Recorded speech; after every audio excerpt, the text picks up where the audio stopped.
అందరికీ నమస్కారం. మద్దిపాడు మండలం గుళ్ళాపల్లి గ్రోత్ సెంటర్ వద్ద నూతనంగా నిర్మించినటువంటి వరసిద్ధి వినాయక విగ్రహ శిఖర ప్రతిష్ట మహోత్సవంలో ఆసక్తికర సంఘటన జరిగిందని తెలియజేసుకోవచ్చు.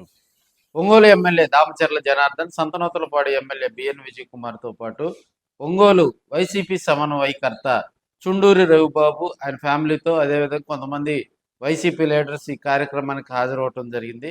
స్వామివారిని దర్శించుకునే క్రమంలో అటువైపు ఎమ్మెల్యే దామచర్ల జనార్దన్ గారు, బిఎన్ విజయ్ కుమార్ గారు, అదేవిధంగా ఇటువైపు చుండూరు రవిబాబు గారు, ఇంకా కొంతమంది వైసీపీ లీడర్లు కూడా స్వామివారిని దర్శించుకోవడం జరిగింది.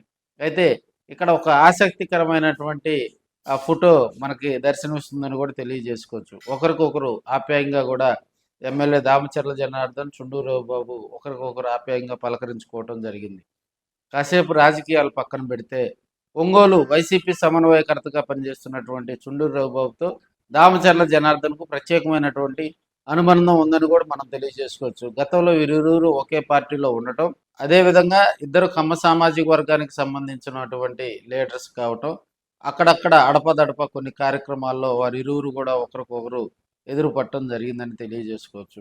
ఒంగోలు ఎమ్మెల్యేగా తెలుగుదేశం పార్టీలో క్రియాశీలక పాత్ర పోషిస్తున్నటువంటి దామచర్ల జనార్దన్ గారు ఒంగోలు కాన్స్టిట్యున్సీని డెవలప్ చేస్తూ ముందుకు సాగుతున్న వేళ, అదేవిధంగా ప్రతిపక్ష పార్టీలో ఉన్నటువంటి వైసీపీ సమన్వయకర్తగా చుండూరు రవిబాబు గారు కీలక బాధ్యతలు తీసుకోవటం జరిగింది.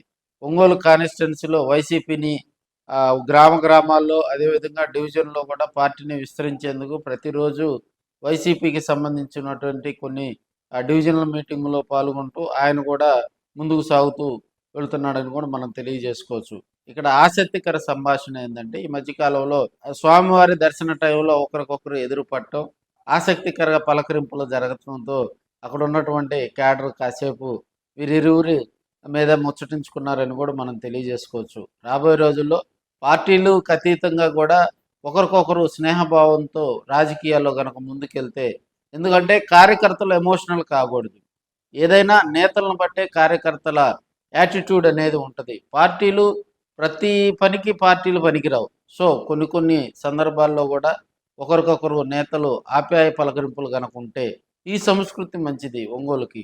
గతంలో పనిచేసినటువంటి బాలినేని శ్రీనివాసరెడ్డి కానీ, అదేవిధంగా దామచర్ల కానీ ఒకరికొకరు ఎదురుపడిన సందర్భాలు చాలా తక్కువ.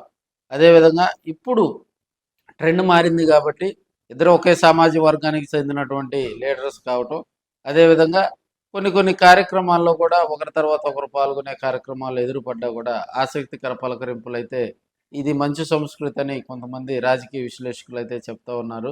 వీరిరువురి సారథ్యంలో మరి రెండు పొలిటికల్ పార్టీస్ రాబోయే రోజుల్లో ఎలా ఉంటాయా అనేది కూడా కొంత ఆసక్తికర చర్చ అయితే నడుస్తూ ఉంది.